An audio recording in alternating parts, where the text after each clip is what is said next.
Learn about your ball club tonight. Well, they gutted that one out. You know, a tough night.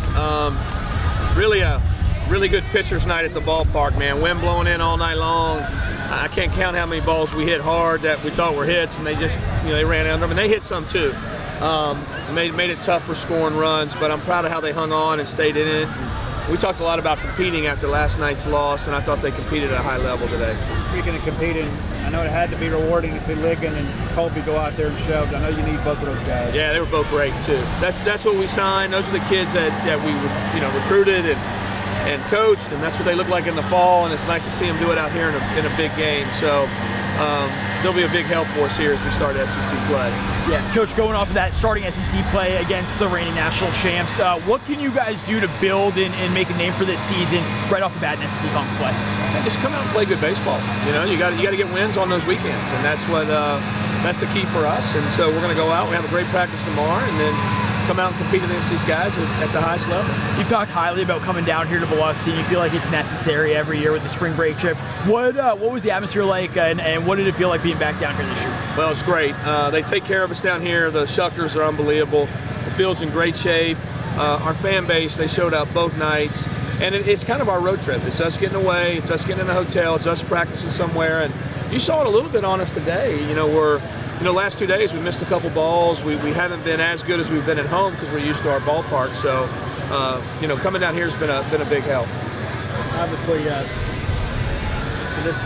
defensive lapses last night were an issue, but tonight it seemed like for the most part, when you made a couple, you're able to overcome it. I mean, I think we made two and they scored the run off that. So, we put two back to back where we don't make a play in left and we don't make a play at first. And so, but besides that, I thought we were really good and we fought through it all day long. But we got to be we got to know the win. We got to know who's at the plate. Things like that just take a little more focus as the game's going on.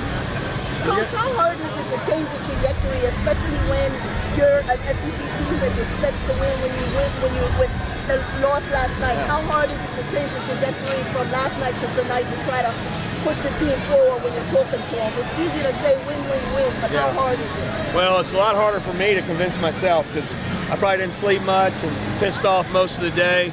These kids are so resilient. They get an opportunity to come out and play again the next day. That's why baseball is I think a lot better than football. Football, you got to wait 7 more days to play. We get to play 24 hours later, you feel good again, and they have short-term memory. Even when I try to coach them, they don't remember everything. So they probably have already forgot about last night and just enjoying this one. Talk a little bit about Dakota and how he's an SEC player here and how he took a little SEC. Yeah, he's been great. He's really matured, playing great baseball, doing a great job of leading our team, and he's had so many big hits, and we're going to need some more here as we start SEC play. What went into the decision to pinch hit Aaron there with no one down or no outs there in the night? Well, he's been out there. He had a couple of bats last night. He had a couple starts this weekend. The hard part with our bench right now is they don't have a lot of experience, a lot of young kids, and unfortunately we've played so many tight games that we haven't probably got him enough at bats. So I just felt like Aaron was the guy that had the most at bats over there. He's been good. He had a good weekend. Speaking of at bats, it was offense looked a little bit of a challenge the last couple of days. I mean, what will you do between now and the weekend to kind of address some of that? Some voodoo or something like that? Is that what we need to do? Like wake the bats up? One, you tip your hat to the other team. Like tonight's a hard night to hit, and their even their starter, but their last couple of guys, it's 92, 95, and they're making you compete in here. And then I thought last night, when somebody throws a guy an inning at you all night long, it makes it tough. I thought we had a really good offensive weekend. So we still need to get a couple guys going. I think that's obvious, but we're going to go back and have a good practice and be ready to go.